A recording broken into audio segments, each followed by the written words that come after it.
Hello enemy lovers, स्वागत है आपका हमारे चैनल पर। और आज हम देखेंगे काइजो नंबर 8 के सीजन 2 के एपिसोड नंबर 4 को। तो आखिरकार काफ का काजू नंबर 8 में ट्रांसफॉर्म हो ही गया और उसने ट्रांसफॉर्म होते ही काइजो नंबर 9 को भी हरा दिया। पर क्वेश्चन ये है कि क्या काइजो नंबर 9 को हराना इतना ज्यादा आसान था या फिर काजू नंबर 9 कुछ बड़ा प्लान करके बैठा है। तो चलिए देखते हैं कि आखिर क्या होता है। यहाँ काफका के काइजू नंबर 9 को हराने के बाद बाकी सारे काजूस के सिग्नल भी गायब होना स्टार्ट हो जाते हैं, जिस वजह से सभी लोग जीत की खुशी मनाने लगते हैं। पर अभी भी वहां पर बहुत से काइजू मौजूद होते हैं, जिन्हें गैन काफका और की गोलू मारना स्टार्ट कर देते हैं। एओ, तुम्हारी बेटी सच में बहुत ज्यादा ताकतवर हो गई है। जब गैन पहली बार आया था तब भी यह ऐसा ही था। यह यंगर जनरेशन हमेशा मुझे सरप्राइज कर देती है और मेरी एक्सपेक्टेशंस को बढ़ा देती है। तब एजी भी यह देखकर सरप्राइज हो जाता है कि दो सेम तरह के काइजूस के हमला करने के बावजूद भी डैमेज बहुत ज्यादा कम हुआ है, जिस वजह से उसे समझ में आ जाता है कि अब फर्स्ट डिवीजन कितनी ज्यादा ताकतवर हो चुकी है।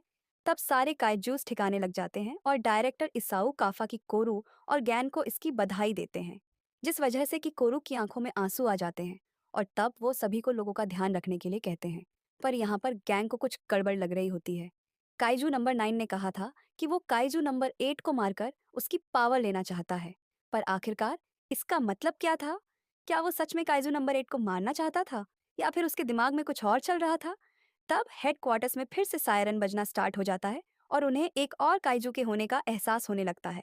और उन्हें समझ नहीं आ रहा होता कि आखिरकार यहाँ पर चल क्या रहा है। बहुत अफसोस की बात है काइजू नंबर 8 कि मैं तुम्हें मार नहीं पाया, पर मैं अपने दूसरे ऑब्जेक्टिव को जरूर हासिल करूंगा और उसके बाद तुम्हारी काजू पावर को जरूर हासिल करूंगा। तब काफका को एहसास हो जाता है कि जिन काइजूस को उन्होंने हराया है वो काइजू 9 की असली बॉडी नहीं है और उसकी असली बॉडी हेडक्वार्टर्स में है, क्योंकि उसका असली टारगेट डायरेक्टर ईसाऊ है, ताकि वो काइजू नंबर 2 की पावर को हासिल कर सके।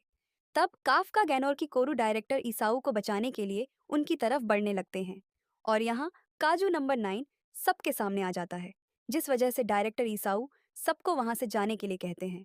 पर तभी काजू नंबर 9 एक बंदे पर हमला कर देता है, जिस हमले से डायरेक्टर ईसाऊ उसे बचा लेते हैं। पर इस चक्कर में उनका टेंट उड़ जाता है। तब डायरेक्टर ईसाऊ सभी को उस जगह को खाली करने के लिए कहते हैं और काजू नंबर 2 के वेपन्स को पहन लेते हैं। मुझे यकीन नहीं हो रहा कि बेटा और गामा इतनी आसानी से हार गए। वो तो मेरे पहले वर्जन जितने ताकतवर थे। मैंने इसके लिए पहले ही तैयारी कर रखी थी, पर तुम मेरी उम्मीद से ज्यादा ताकतवर हो गए हो। तब काजू नंबर 9 और डायरेक्टर ईसाऊ एक दूसरे को पंच मारते हैं, जिस वजह से वह पूरा का पूरा कैंप उड़ जाता है। थर्ड डिवीजन की रिपोर्ट के हिसाब से काइजू नंबर 9 का फोर्ट 8.5 है, तो इसलिए ईसाऊ इस लेवल पर इसे रोक सकता है। पर हम देखते हैं काइजू नंबर 9 डायरेक्टर ईसाऊ पर भारी पड़ता है, जिस वजह से उनकी बाजू में से खून निकलने लगता है।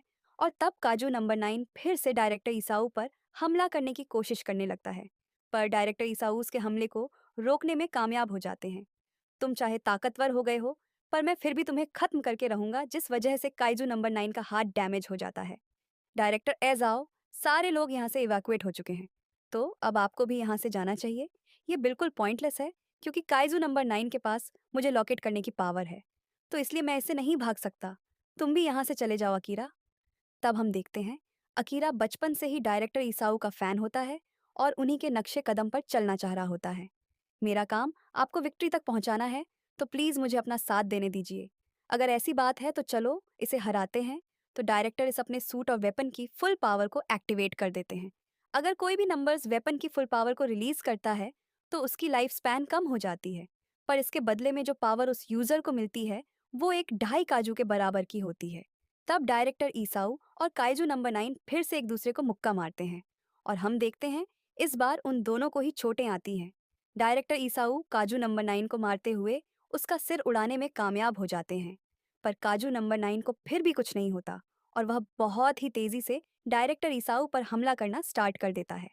यह तो बहुत ज्यादा ताकतवर है, पर इसका हर एक हमला यह साबित कर रहा है कि मैं पहले से कमजोर हो गया हूँ। मेरी ताकत अब वैसी ही नहीं रही है जैसी तब थी जब मैं अपनी बीवी के साथ मिलकर लड़ा करता था। तब डायरेक्टर इस्साऊ बहुत ज्यादा जख्मी हो जाते हैं और आकिरा उनके सूट की पावर को मैनेज करने की कोशिश कर रहा होता है, ताकि वह उनके ऊपर हुए डैमेज को कम कर सके। अगर ऐसे ही चलता रहा तो कैप्टन गैन के आने तक डायरेक्टर एसओ बिल्कुल नहीं बच पाएंगे। हमें इस काजू को हराना होगा अकीरा, क्योंकि अगर मैं सिर्फ 1 सेकंड के लिए भी डिफेंसिव हुआ तो यह मुझे मार डालेगा। तो इसलिए अब मेरी पूरी पावर को अटैक मोड में डाल दो। ये तो काइजियन नंबर 2 की पावर की मदद से अपने लेफ्ट आर्म को जबरदस्ती यूज करने की कोशिश कर रहे हैं। प्लीज रुक जाइए। अगर आपने ऐसा किया तो आप कभी नहीं लड़ पाओगे। मुझे ऐसा करने में बिल्कुल भी अफसोस नहीं है, क्योंकि डिफेंस फोर्स की नेक्स्ट जनरेशन बहुत ज़्यादा कैपेबल है। तो इसलिए मुझे अब काजू नंबर 9 को हराने के लिए अपनी लाइफ को रिस्क में डालना ही होगा, और वैसे ही करना होगा जैसे कि मेरी बीवी ने काजू नंबर 6 के टाइम पे किया था।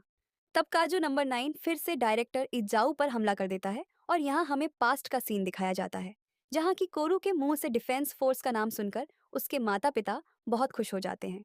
और किरू की माँ ये डिसाइड करती हैं कि अगर कि कोरू सच में इस चीज को लेकर सीरियस है तो वह कीरू को ट्रेनिंग देगी, ताकि वह आने वाली मुसीबत का सामना कर सके। और डायरेक्टर ईसाऊ से यह वादा लेती हैं कि वह इसके बदले में क्यू को बहुत ज्यादा बिगाड़ेंगे। तब यहाँ डायरेक्टर ईसाऊ काजू नंबर 9 के हमले को रोक देते हैं। मैं आज तक ही कोरू के लिए कोई भी फादर वाली चीज नहीं कर पाया हूँ, तो इसलिए मैं अपने अगले हमले से काजू नंबर 9 को खत्म कर दूंगा, ताकि यह खतरनाक काजू कि कोरू के फ्यूचर में ना रहे। डायरेक्टर ईसाऊ इलेक्ट्रोमैग्नेटिक एनर्जी से काजू नंबर 9 पर हमला कर देते हैं, और वो एनर्जी इतनी ज्यादा ताकतवर होती है कि अगर कोई ह्यूमन फॉर्म में उस एनर्जी का इस्तेमाल करता है तो वो बिल्कुल भी बच नहीं पाता।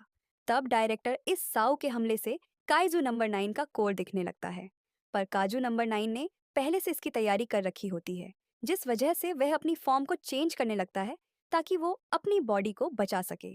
पर डायरेक्टर इस साउ सेम एनर्जी से काजू नंबर 9 पर हमला करने लगते हैं। मुझे यकीन नहीं हो रहा कि तुम दूसरी बार भी यह हमला कर सकते हो। एक ह्यूमन के लिए तो यह करना नामुमकिन है। तब डायरेक्टर इस साउ अपने हमले से काजू नंबर 9 को पूरी तरह से फाड़ देता है, जिस वजह से वहां पर एक जोरदार धमाका होता है और दूर एक बिल्डिंग भी टूट जाती है, जिसे देखकर गेन और काफका हैरान हो जाते हैं और डायरेक्टर ईसाऊ के पास पहुंचने की कोशिश करने लगते हैं। तब काजू नंबर 9 की हालत को देखकर अकीरा को लगता है कि डायरेक्टर ईसाऊ उस लड़ाई को जीत चुके हैं, पर काजू नंबर 9 का कोर अभी भी सुरक्षित होता है। अगर तुम्हारे पास काजू की बॉडी होती तो तुमने मुझे अभी तक पक्का हरा दिया होता, पर तुम्हारी ह्यूमन बॉडी की यही लिमिट थी। तब डायरेक्टर ईसाऊ अभी भी हार मानने के लिए तैयार नहीं होते, पर काजू नंबर 9 उन्हें ऑब्जॉर्व कर लेता है। तब काफका और गैनवी वहां पर पहुंच जाते हैं और वहां पर डायरेक्टर साउ की बॉडी को देखकर उसकी तरफ बढ़ने लगते हैं। पर तभी काफका को एहसास होता है कि वो डायरेक्टर साउ नहीं बल्कि काजू नंबर 9 है, और जैसे ही वो गैन पर हमला करता है वैसे ही काफका उसके हमले से गैन को बचा लेता है, और उसे एहसास हो जाता है कि काजू नंबर 9 की पावर और ज्यादा बढ़ चुकी है। तब काजू नंबर 9 उन्हें बताता है कि उसने डायरेक्टर इस साउ को अब्जॉर्ब कर लिया है, जिस पर कोई भी विश्वास नहीं करता, और कि कोरू भी आकर काजू नंबर 9 पर हमला कर देती है। पर काजू नंबर 9 जैसे ही कोको उसके फादर का चेहरा दिखाता है वैसे ही वह पूरी तरह से शॉक हो जाती है। तब गैन काजू नंबर 9 पर हमला करना स्टार्ट कर देता है, पर उसके हमले काजू नंबर 9 पर कोई असर नहीं होता।